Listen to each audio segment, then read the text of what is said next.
अस्सलामुअलैकुम नाज़रीन, उम्मीद है आप सब खैरियत से होंगे।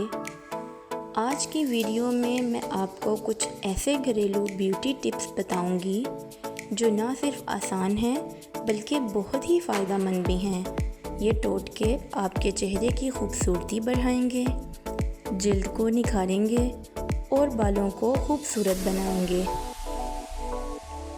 तो चलें शुरू करते हैं। रंगत निखारने के लिए अगर आप चाहती हैं कि आपकी रंगत निखर जाए तो बेसन, हल्दी और दही का एक पेस्ट बना लें। ये पेस्ट चेहरे पर लगाएं और तकरीबन 15 मिनट के बाद धो लें। इससे चेहरा साफ, तरोताज़ा और चमकदार नज़र आएगा। दानों और दाग धब्बों के लिए अड़के गुलाब में चंद कतरे लीमू के डालकर रुई की मदद से चेहरे पर लगाएं। ये टोटका दानों को ख़त्म करता है और चेहरे के दाग धब्बे भी कम हो जाते हैं। बालों के लिए अगर आपके बाल खुश्क या बेजान हैं तो अंडे की जर्दी और दही को मिलाकर बालों पर लगाएं। तकरीबन आधा घंटा लगा रहने दें और फिर धो लें। इससे बाल नरम, मुलायम और चमकदार हो जाएंगे। होंठ गुलाबी बनाने के लिए कुदरती गुलाबी होंठ चाहती हैं तो चुकंदर का रस होंठों पर लगाएं।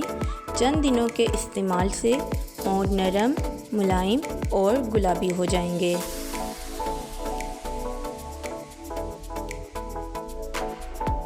आँखों के हलके ख़त्म करने के लिए आँखों के नीचे स्याह हलके आजकल एक आम मसला है। इसके लिए खीरा काटकर ठंडा कर लें और आँखों पर रखें। इससे आँखों को ठंडक मिलेगी और स्याह हलके कम हो जाएंगे। तो नाज़रीन, ये थे चंद आसान और आज़मूदा ब्यूटी टोटके। इनमें से आप कौन सा टोटका सबसे पहले आज़माना चाहेंगी, कमेंट में ज़रूर बताइएगा। अगर वीडियो अच्छी लगी तो लाइक करें, अपने दोस्तों के साथ शेयर करें और मज़ीद ब्यूटी टिप्स के लिए चैनल को सब्सक्राइब करें। अल्लाह हाफ़िज़।